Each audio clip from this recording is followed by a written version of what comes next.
एक बार की बात है, एक चोर को कई दिनों तक चोरी करने का अवसर ही नहीं मिला। उसके खाने के लाले पड़ गए थे। वह चोर अब एकदम कमजोर हो गया था। एक दिन रात्रि में गांव के बाहर बनी एक साधु की कुटिया में वह घुस गया। वह जानता था कि साधु बहुत त्यागी हैं, अपने पास कुछ संचय करके नहीं रखते। वह फिर भी सोचने लगा कि खाने पीने की कुछ तो होगा और आज का गुजारा ही हो जाएगा, फिर आगे की सोचा जाएगा। चोर कुटिया में घुसा ही था कि संयोगवश साधु बाबा लघुशंका को बाहर निकले। चोर से उनका सामना हो गया। साधु उसे देखकर पहचान गए, क्योंकि पहले कई बार देखा ही था। उन्हें यह नहीं पता था कि वह चोर है। उन्हें आश्चर्य हुआ कि यह आधी रात को यहाँ क्यों आया। साधु ने बड़ी प्रेम से पूछा, कहो बालक, आधी रात को कैसे कष्ट किया, कुछ काम है क्या?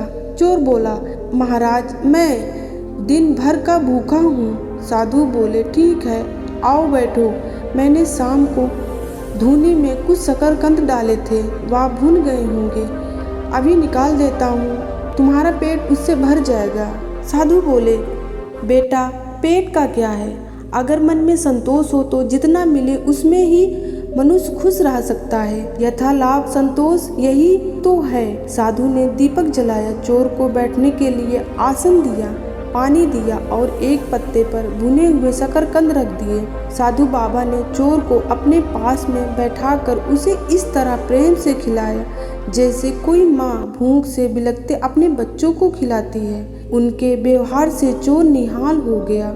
सोचने लगा, एक मैं हूँ और एक ये बाबा हैं। मैं चोरी करने आया और ये प्यार से खिला रहे हैं। मनुष्य ये भी है और मनुष्य मैं भी हूँ। मनुष्य में बुरी के साथ भली प्रवृत्तियाँ भी रहती हैं और जो समय पाकर जाग उठती हैं। जैसे उचित खाद पानी पाकर बीज पनप जाता है, वैसे ही संत का संग पाकर मनुष्य की सत प्रवृत्तियाँ लहरा उठती हैं। चोर के मन के सारे कुसंस्कार हवा में उड़ गए। चोर साधु की संगति पाकर आधे घंटे के संत समागम से चोर के कितने ही मलिन संस्कार नष्ट हो गए। साधु के सामने अपना अपराध स्वीकार करने का उसका मन उतावला हो उठा।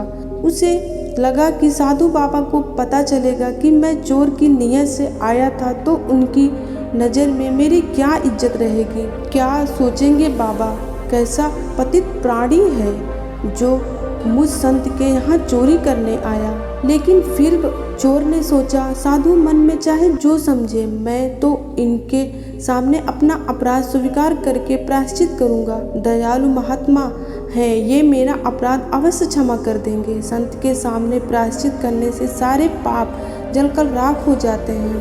भोजन पूरा होने के बाद साधु ने कहा, बेटा अब इतनी रात में तुम कहाँ जाओगे? मेरे पास एक चटाई है, इसे ले लो और आराम से यहीं कहीं डाल कर सो जाओ, सुबह चले जाना। नेकी की मार से चोर दबा जा रहा था। वह साधु के पैरों पर गिर पड़ा और फूट फूट कर रोने लगा। साधु समझ ना सके कि यह क्या हुआ।